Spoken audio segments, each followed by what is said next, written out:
Sorry. So here we go. तो हम लोग कंटिन्यू कर रहे थे human world, human eyes and beautiful world. So let's go, let's continue. तो याद है हम लोग आगे बढ़ रहे हैं. Refraction of light through a prism. Okay, तो अभी तक हम लोगों ने देखा कि आईज में कैसे लेंस के थ्रू हम पास कराते हैं, रेटिना पे उल्टा इमेज बनता है और हम देख पाते हैं, यहाँ से सिग्नल हमारे ब्रेन्स को जाता है. ठीक है, बट अब क्या हो रहा है ये रिफ्रैक्शन के बारे में बात किया जा रहा है कि एक्चुअली यहाँ पे कैसे काम हो रहा है. ठीक है ना, किसी एक लेयर से दूसरे लेयर में जब मीडियम चेंज हो रहा है, और पिछले चैप्टर में भी शायद आपने पढ़ा होगा. So you have learned how light gets refracted through a rectangular glass. तो अब मुझे भी हल्का हल्का समझ में आ रहा है कि वहां पे आपने देखा कि कैसे एक रेक्टेंगुलर ग्लास से लाइट पास करती है. ठीक है, इस तरह का हो या एंगुलरली कैसे पास करेगी, ये सारा आपने देखा था. But what is a prism? Prism is a triangular surface. Prism triangular surface provide करता है. ठीक है, for parallel reflecting surface such as glass slab, the emergent ray is parallel to the incident ray. कहने का मतलब ये है कि अगर आप एक क्या मैं दिखाता हूं इस सेंटेंस का कहने का क्या मतलब है. जरा सा मैं इसका थिकनेस इंक्रीज कर सकता हूँ क्या? ऑब्जेक्ट इरेजर, क्या नाउ ये ऑब्जेक्ट को इरेज करेगा. ठीक है, अब हम बात करते हैं. जरा सा देखिए, आपने देखा ये एक स्लैब है, ये ग्लास स्लैब है. ठीक है, जरा सा हम इसको चेंज कर लेते हैं ग्लास के कलर में. ये ग्लास स्लैब है. ओके, अब क्या हो रहा है कि एक लाइट आएगी, लाइट रे इंसिडेंट करेगी. ठीक है, फिर क्या होगा कि इस पे एक नॉर्मल पड़ेगा. वेट, एक नॉर्मल इस सरफेस पे बनेगा. ठीक है, एक नॉर्मल बन गया. अब होता क्या है, ये नॉर्मल जो होता है, ये जो इंसिडेंट रे जो आपकी होती है, ये इसकी तरफ मुड़ जाती है. सॉरी, ये ये इसकी तरफ हल्की सी झुक जाएगी. अब क्या होता है, अब ये दूसरे सरफेस पे आ रही है. लेट्स सपोज इस पे दूसरा नॉर्मल हम डालने की कोशिश करते हैं.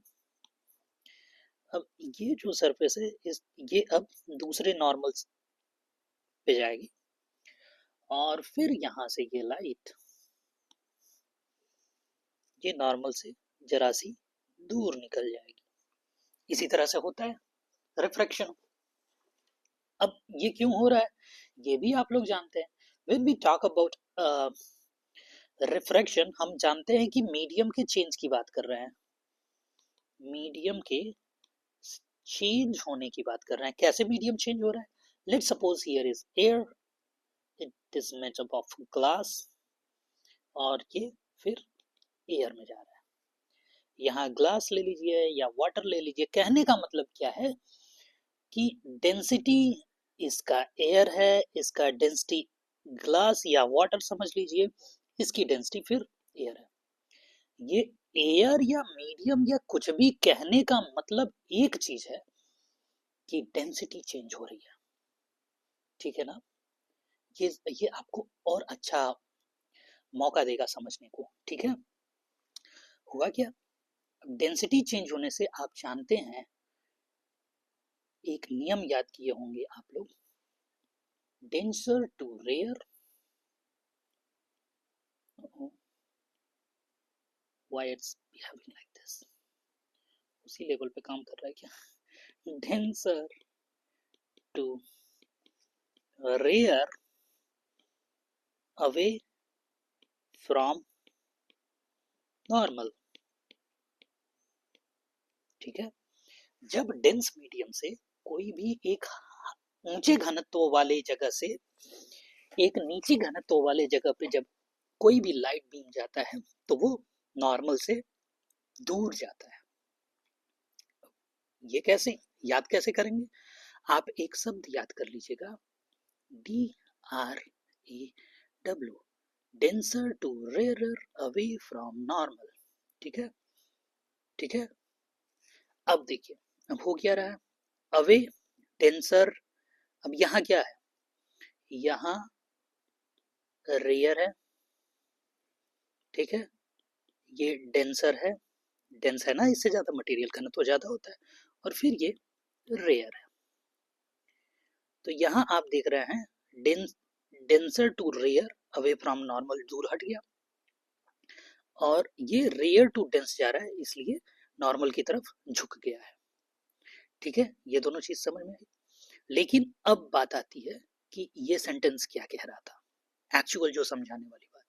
एक्चुअल जो समझाने वाली बात है कि जब इस तरह का एक्सपेरिमेंट आप देखेंगे तो आप पाएंगे कि ये जो लाइन है,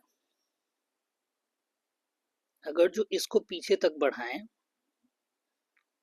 बढ़ाएंगे और इस लाइन को आगे तक बढ़ाएंगे तो ये एक दूसरे से पैरेलल होंगी। ठीक है ना, उतना एक्यूरेट नहीं बन पाया, लेकिन ये एक दूसरे से पैरेलल हो जाती। तो इसलिए जब आप किसी भी ग्लास के थ्रू आप देखने की कोशिश करेंगे तो बहुत ज्यादा अंतर नहीं दिखता है, क्योंकि सभी रेज आपस में एक समान ही दिखाई देती हैं। तो इस वाले सेंटेंस का यही मतलब था कि जो इमर्जेंट रे है, सॉरी एनोटेशन मोड में आना पड़ेगा मुझे, जरा नया सॉफ्टवेयर है ना, इन सभी चीजों को मुझे भी आदत में डालना होगा। वन नोट पे तो किसी भी तरह से बना देते थे, वहां प्रॉब्लम हो रही थी। खैर, ओके, कहाँ थे हम लोग?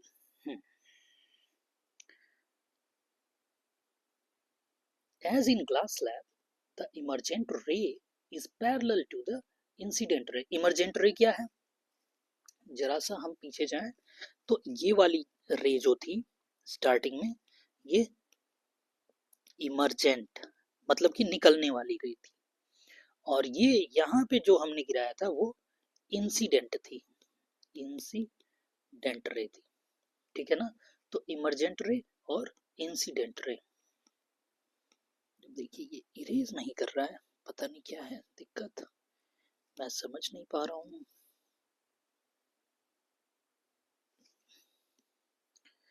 मुझे भी अभी इसको समझना ही पड़ेगा।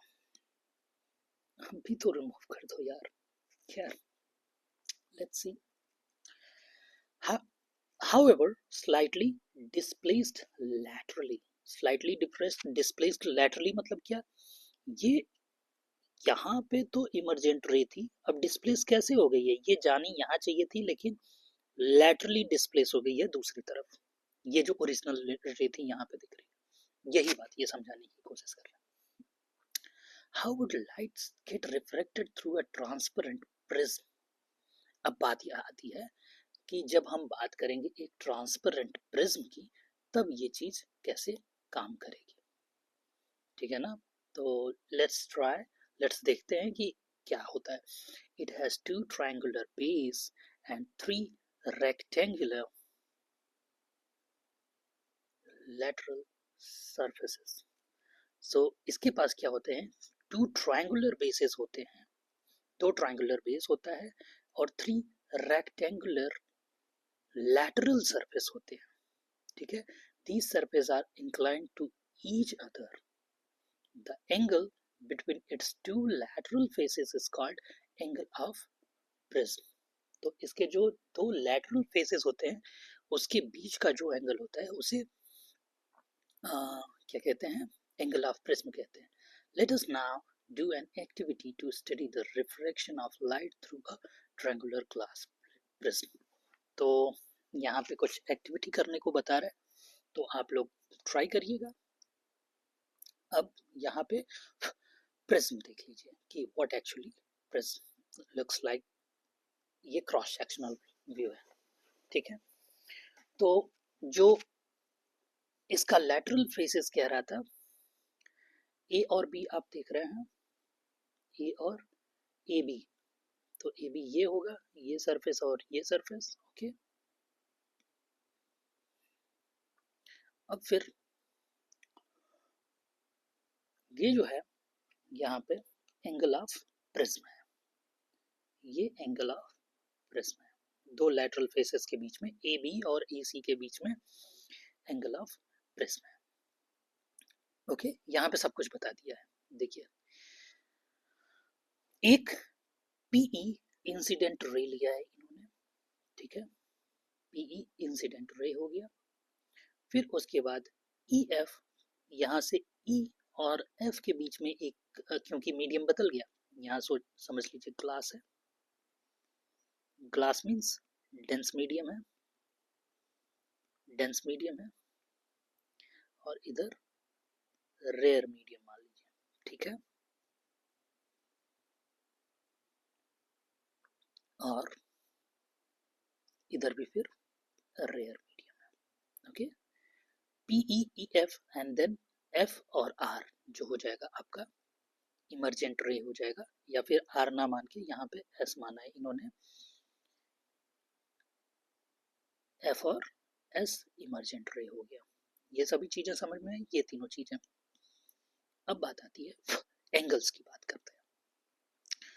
एंगल जो गिर रहा है, अगर जो आप ध्यान से नहीं समझेंगे तो यहाँ पे आप समझ जाएंगे कि यहाँ पे ये जो लाइन जा रही है, ये जो लाइन जा रही है, ये तो दूर जा रही है अवे फ्रॉम नॉर्मल, लेकिन नॉर्मल क्या होता है एक्चुअल में, यहाँ नॉर्मल का भी कॉन्सेप्ट आपको समझ में आएगा। नॉर्मल का मतलब ये होता है कि कोई भी सरफेस है उससे लंबवत, उससे 90 डिग्री, ठीक है। तो सरफेस यहाँ पे कैसा है, सरफेस यहाँ पे ये है, सरफेस यहाँ पे ये है, तो इसका लंबवत कैसे होगा, ये सरफेस ऐसे ये लंबवत होगा, ठीक है ना, ये आपका नॉर्मल होगा। अब क्या होगा, अब जो आपका ये इमरजेंट रे, इंसिडेंट रे जो आ रहा है, ये ऐसे इस पे जाएगा, ठीक है। अब फिर ये नॉर्मल की तरफ झुक जाएगा, नॉर्मल की तरफ झुका कि नहीं, क्योंकि अंदर मीडियम डेंस है, ठीक है ना। अब ये जो बनता है नॉर्मल से जो इंसिडेंट रे का एंगल होता है, उसे हम आई कहते हैं, incident ray, angle of incidence यहाँ पे दिया हुआ है। और एंगल ऑफ रिफ्रैक्शन दूसरा हो गया, एंगल ऑफ रिफ्रैक्शन ये हो गया। नॉर्मल से ही काउंट कर रहे हैं, ये ध्यान दीजिएगा, दोनों केस में नॉर्मल से काउंट कर रहे हैं।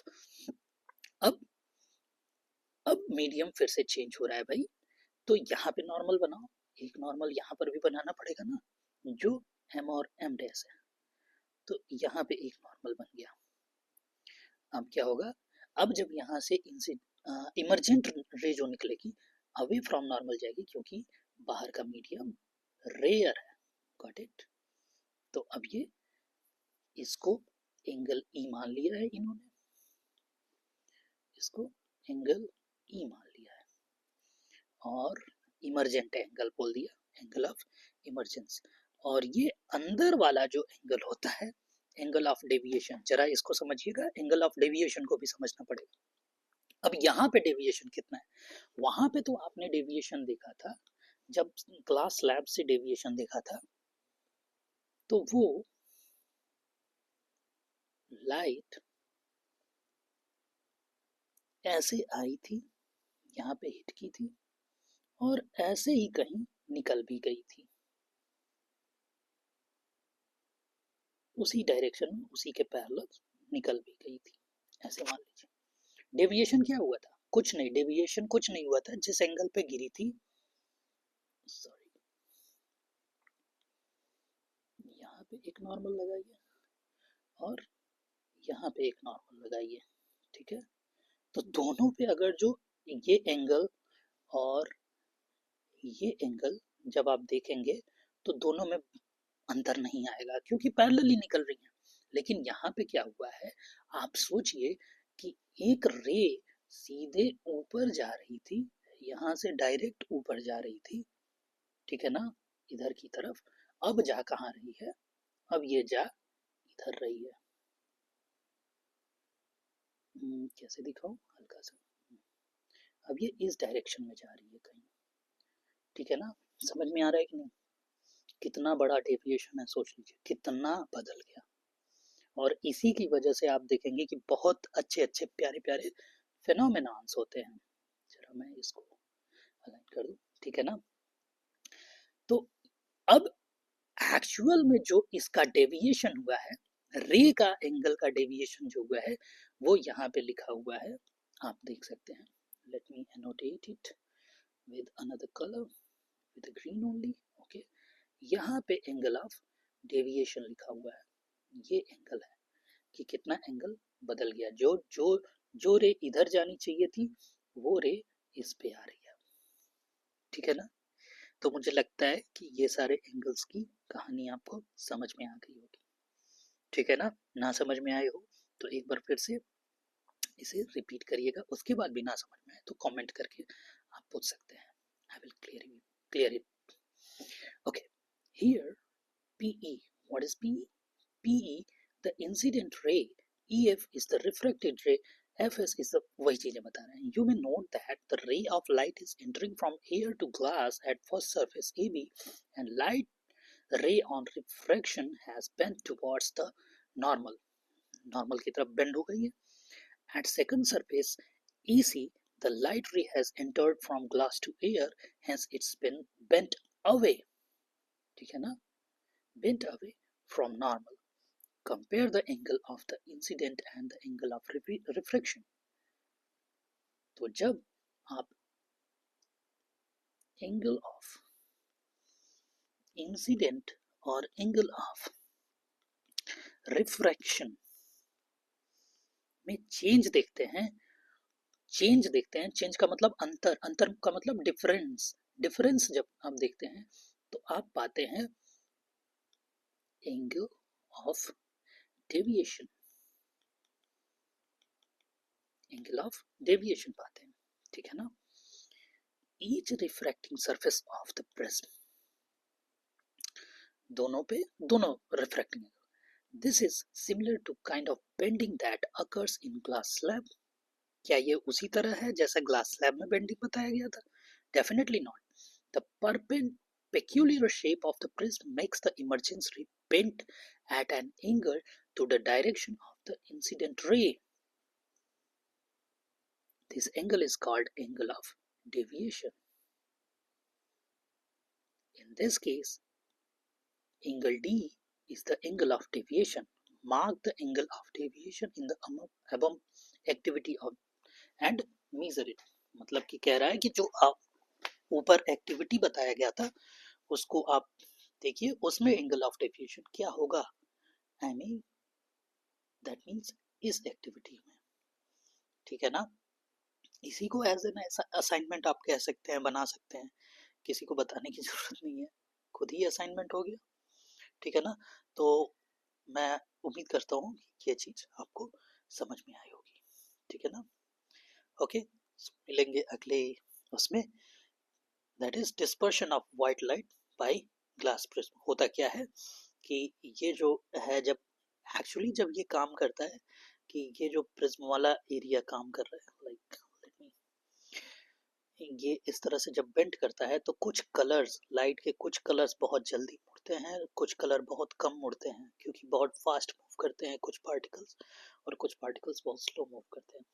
तो यही जब यहाँ पे निकलता है तो ऐसे लेके यहाँ तक का एक पूरा एरिया बनाता है, और ये लाइट डिस्पर्स हो जाती है, डिस्पर्स मतलब बिखर जाती है, और बिखर जाएगी तो उसी में किसी एक जगह आपको वायलेट दिखेगा और किसी जगह आपको रेड दिखेगा, और इसके बीच में ये सारे कलर दिखेंगे, और जिससे आपका इंद्रधनुष बनता है, ठीक है ना, रेन बो बनता है। तो इसके बारे में हम कल बात करेंगे इसमें dispersion of white light by glass prism. Okay, देखिए बता दिए। So be curious about it, let's understand कैसे रेनबो बनता है नेक्स्ट लेक्चर में। Bye bye.